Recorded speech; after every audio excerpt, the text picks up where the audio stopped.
Assalamualaikum warahmatullahi wabarakatuh. Kami dari kelompok 15, kelas manajemen keuangan syariah 6C, mata kuliah sistem keuangan Islam, dengan dosen pengampu Bapak Profesor Dr. Agus Eko Sujianto SEMM. Pada kesempatan kali ini, kami kelompok 15 akan membahas materi mengenai akuntansi dan audit dalam keuangan Islam. Sebelumnya, izinkan saya memperkenalkan nama anggota kelompok 15. Yang pertama, saya sendiri, Anissa Ayuwardani, dengan NIM akhir 097. Yang kedua, Dini Putri Fajarsari, dengan NIM akhir 111.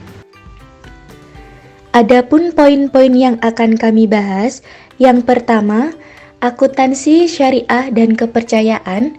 Yang kedua, perlunya akuntansi. Yang ketiga, asumsi dan prinsip akuntansi lembaga keuangan syariah. Yang keempat, asumsi dasar akuntansi lembaga keuangan syariah. Dan yang terakhir, tujuan akuntansi keuangan lembaga keuangan syariah.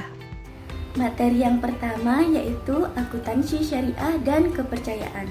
Standar akuntansi menjadi kunci sukses lembaga keuangan bank syariah dalam melayani masyarakat di sekitarnya, sehingga harus dapat menyajikan informasi yang cukup, dapat dipercaya, dan relevan bagi para penggunanya, namun tetap dalam konteks syariah Islam.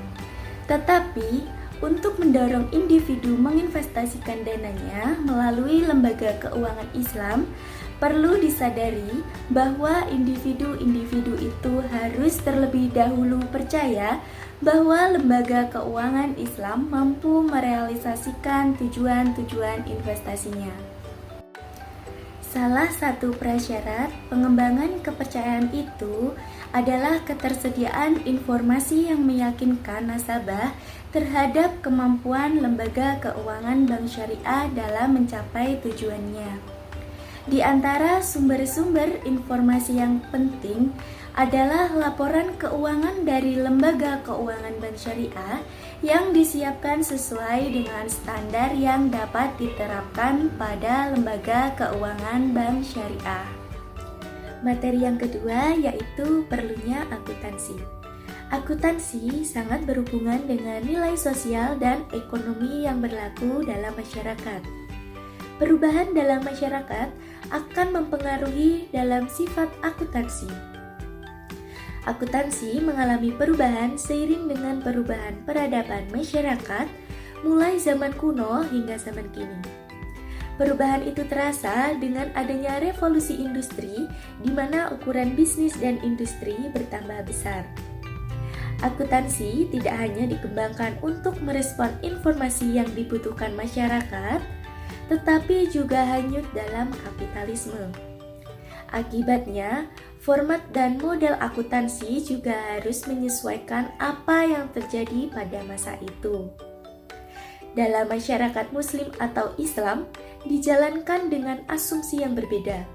Asumsinya adalah bahwa manusia milik pribadi berada dalam konsep khalifah Allah di muka bumi. Dengan demikian, manusia hanya memiliki kebebasan yang terbatas dalam pendapatan, pembelanjaan, menyimpan, dan menginvestasikan sumber-sumber daya mereka. Dengan demikian, pelaksanaan bisnis berkaitan dengan masyarakat. Masyarakat memiliki kebebasan untuk menggunakan sumber-sumber daya fisik bumi, tetapi dengan batas-batas yang telah ditentukan sesuai moral dan sosial. Inilah garis besar kerangka Islam. Kerangka ini mengarahkan pada bentuk bisnis dan lembaga keuangan yang berbeda dengan kerangka kapitalis. Sebagai contoh, bahwa dalam hal pembiayaan tidak diperbolehkan menggunakan bunga, maka kita perlu berpikir untuk menemukan rancangan bisnis alternatif dari sistem bunga. Hal serupa, semua individu yang memiliki harta atau kekayaan di luar batas yang telah ditentukan, maka harus menyalurkan zakat. Ini mengingatkan bahwa setiap individu akan menjaga banyaknya aset yang dimiliki. Dengan demikian, zakat dapat dihitung secara benar. Masyarakat Islam menjamin warga negaranya untuk bertindak dengan dasar keadilan dan ihsan.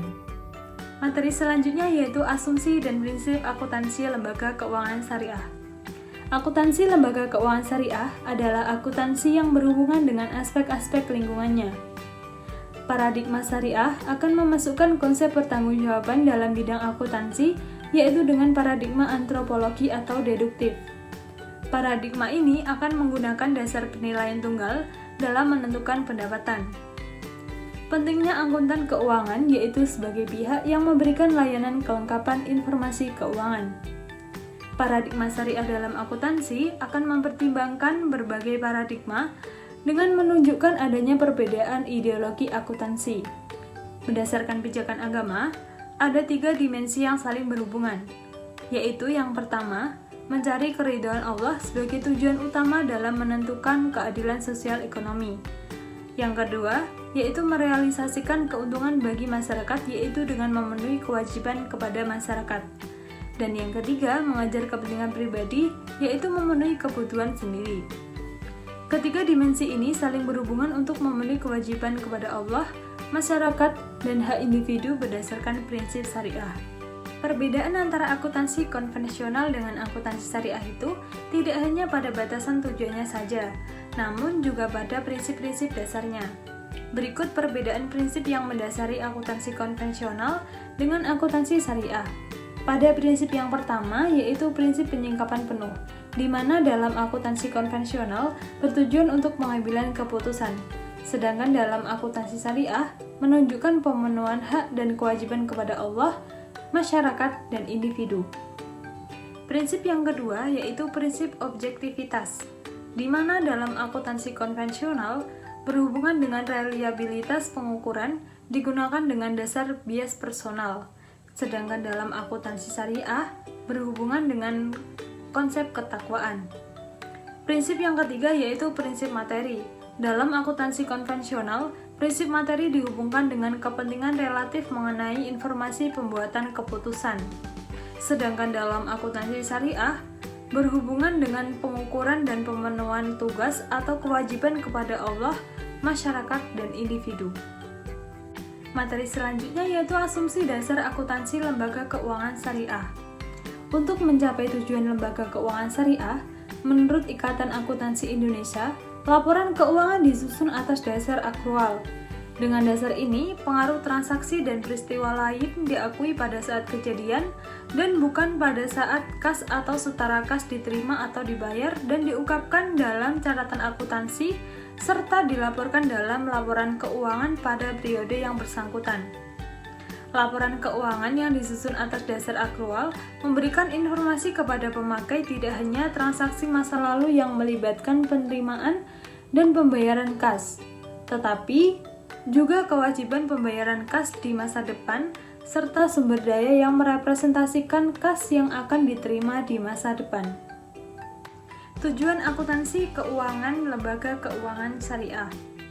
Tujuan informasi akuntansi dalam lembaga keuangan syariah atau lebih luasnya lembaga keuangan syariah muncul karena 2 alasan, yaitu yang pertama, lembaga keuangan syariah dijalankan dengan kerangka syariah sebagai akibat dari hakikat transaksi yang berbeda dengan lembaga keuangan konvensional. Dan yang kedua, yaitu pengguna informasi akuntansi pada lembaga keuangan syariah berbeda dengan pengguna informasi akuntansi di lembaga keuangan konvensional.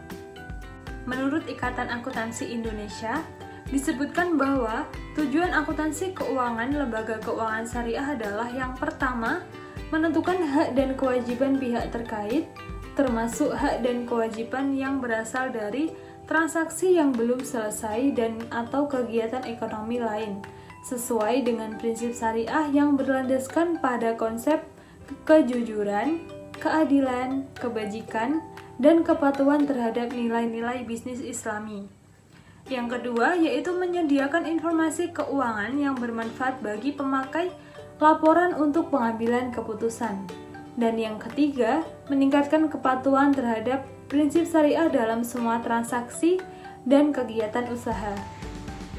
Demikianlah pemaparan materi dari kelompok 15 mengenai akuntansi dan audit dalam keuangan Islam. Kami mohon maaf apabila ada kekurangan dan kelebihan dalam penyampaian materi. Wassalamualaikum warahmatullahi wabarakatuh.